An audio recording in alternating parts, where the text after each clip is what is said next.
আসো ওয়ার্ড কি word word যেটাকে আমরা আরবিতে বলি কালিমা কি বলি কালিমা এটারে যেমন আরবিতে আছে না শব্দ আছে না জি যেমন ধরো নাউন একটা ধরো শব্দ আরবিতে আমরা বলি কালিমা বাংলাতে আমরা কি বলি শব্দ শব্দ যেমন ধরো পাখি এটা কি একটা একটা নাম শব্দ কেমন সেম ভাবে ধরো ইংরেজিতেও আছে ইংরেজিতে শব্দের আমরা কি বলি ওয়ার্ড কি বলি ওয়ার্ড যেমন পি ই এন পেন এর অর্থ এটা কি কি ঠিক আছে তাহলে তোমরা ওয়ার্ড বুঝছো লেটার বুঝছো এখন আমরা যাবো কোথায় সেন্টেন্সে কিসে সেন্টেন্স আমি আবার বলি প্রকার পড়ালে কিন্তু অনেক সময় লাগবে আমরা প্রকার পড়াবো না পরবর্তীতে আমরা এমনি সেন্টেন্স সেন্টেন্স শব্দের অর্থ কি বাক্য কি বাক্য বাংলাতে হচ্ছে বাক্য ইংরেজিতে সেন্টেন্স আরবিতে কি বলো আরবিতে কি বলো জুমলা ঠিক না জুমলা বলো না জি তাহলে আরবিতে বলো জুমলা ওটাই ইংরেজিতে হচ্ছে সেন্টেন্স বাংলাতে বাক্য তাহলে ক্লিয়ার এটা লেটার মানে কি লেটার বর্ণ বর্ণ এ একটা কি এটা একটা কি লেটার একটা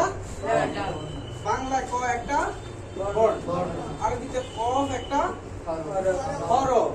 বুঝছো আর শব্দ তো জানো এরপরে বাক্য পড়েছে এবার হচ্ছে বর্ণমালা কি বর্ণমালা যেমন হ্যাঁ অ থেকে ও পর্যন্ত এগুলা কি বাংলা পড়া বাংলা বর্ণমালা কিন্তু দুই ধরনের বাংলা পড়াই দিয়েছি স্বরবর্ণ এবং ব্যঞ্জন এই দুইটা মিলে হচ্ছে বাংলা বর্ণমালা বাংলা বর্ণমালা কয়টা মোট জানো নি কয়টা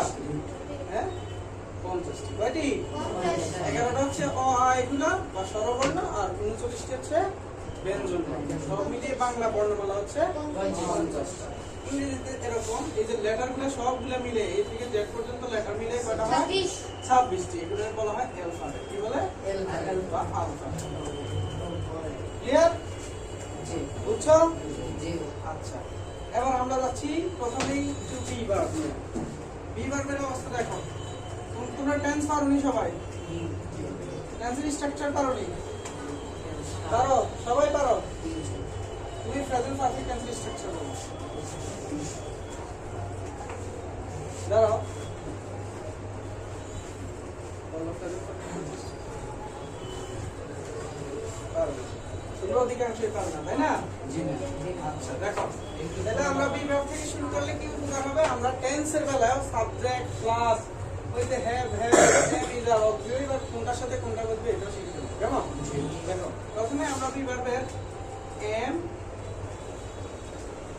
ইজ এবং আর নিয়ে বলবো এম ইজ আর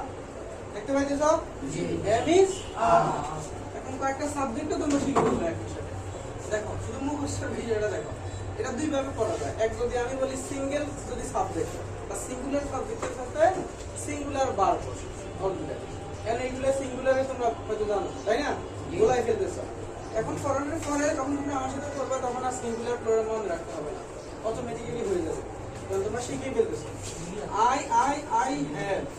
সরি আমরা পড়তেছি আমি তাই না আমার সাথে সাথে আই এম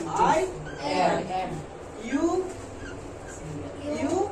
কি হবে বিভাগ থেকে ইউ ইজ নাকি ইউ এম নাকি you are you are good I am you are he is good he is she is it is ঠিক আছে we are they যে কোনো একটা নাম সিঙ্গুলার নাম ধরো বলতেছি শাওন কেমন শাওন ইজ এম ইজ আপ থেকে কোনটা কোথায় ইউজ হবে দেখো এগুলো কিছু নোট করতে হবে না শিখতে হবে এখন তাহলে আমার সাথে সাথে বলো am I am you are he is she it is we they Shaon is এখন আমি যদি এটা দিয়ে ব্যবহার করতাম আই এম সজীব তোমার নাম কি আমি বলবো ইউ আর ফয়সাল আমি বলতেছি কি ইউ ইজ কোনো ডাউট আছে না? কারণ আমি তো শিখেই ফেলতেছি একসাথে। ইউ আর এবার হের বেলায় হি ইজ, তোমার নাম কি? He is Masum. আমি কি বলতেছি? He is Masum. আমি কি বলতেছি? হি আর বা হি এম। আমার কি চিন্তা করা লাগতেছে যে আমার হির সাথে কি বসাইতে হবে? চিন্তা করা লাগতেছে না। তাহলে এইভাবে আমরা শিখবো। এইভাবে শিখলে ওই যে এই সিঙ্গুলার সাবজেক্টের সাথে সিঙ্গুলার ভার্ব বসে, এটা মাথা রাখতে হবে না। তাহলে যদি তুমি ওইভাবে শিখো, আমি ওইভাবে শিখাতে পারবো। যে সিঙ্গুলার ভার্বগুলো দেখো, ইজ, এম, তারপর হিজ, এগুলা ঠিক আছে, যেমন হ্যাজ, এগুলা হি হ্যাজ, ইট হ্যাজ। তাহলে আমরা এইভাবে শিখবো। শিখো আই এম, আমার সাথে সাথে I am, you are, he is, she is, it is, we are, they are, শাল is। আচ্ছা, আই অর্থ কি তোমরা জানো? আই অর্থ আমি,